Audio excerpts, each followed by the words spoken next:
So many times we hear our brains are like computers, and they are. Just like computers, our minds can do many things at once.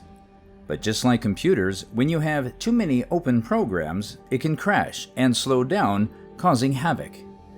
This is how overthinking causes brain fog and fatigue in our lives. Think about it. When we are worried in our minds about 10 different things happening in the future, our minds begin to slow down and get tired. This is our wake-up call.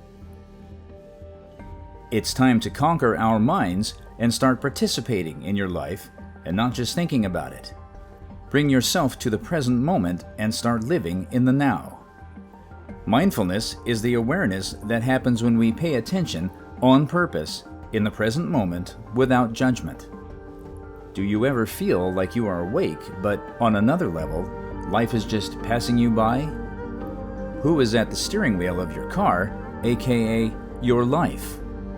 We're so set on autopilot that our brains begin to think that we should always be worried about the future or always regretting the past. If you're a parent, you often ask yourself, where has the time gone? How did my children grow up so fast? You feel like you missed being deeply connected to them, being there, present with them, being a human being and not a human doer, always doing something, always thinking.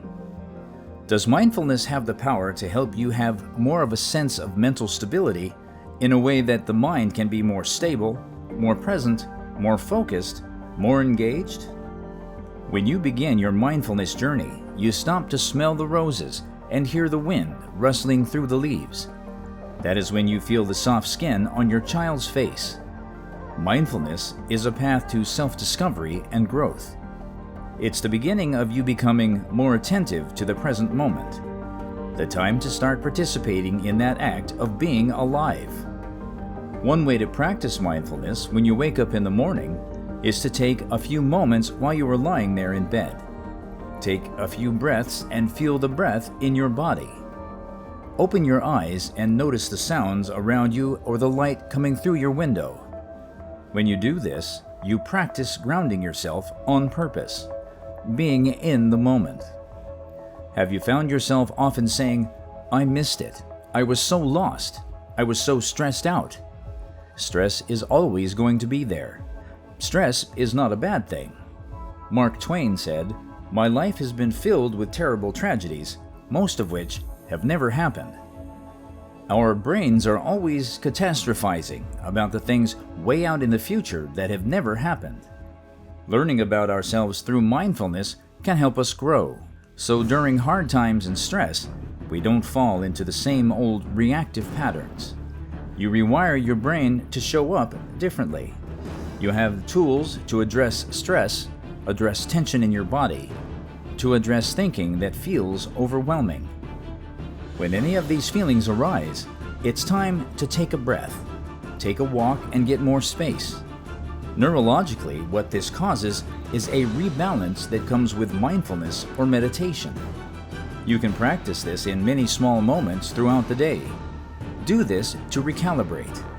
You grow awareness so you can more skillfully address those times when you are out of balance. But what is so great about mindfulness? How does it benefit me? Research shows that these practices can have a mighty and positive effect on your health and well-being across a wide range of medical and psychological conditions. Anxiety and depression being some of these conditions. Modern medicine has helped us heal our broken bones, burnt legs, and many acute conditions. But there is also so much we can do for ourselves in terms of health and well-being. Who knows your body better than you? Research shows that up to 90% of chronic illnesses are related to the lifestyles you live. They are related to behavior, which only you can do something about. You are at the center of your own health and wellness. Stop being a spectator in terms of your health, or your health will pass you by. By participating, you can help you be alive. Mindfulness embodies 3 qualities. The first one is attention. Choose to be awake each moment of being alive. The second is plan, the choice to do that. The third is attitude, having an open, non-judgmental curiosity. You bring this open curiosity to what you are aware of in the present moment. Mindfulness teaches you about your habits, your patterns.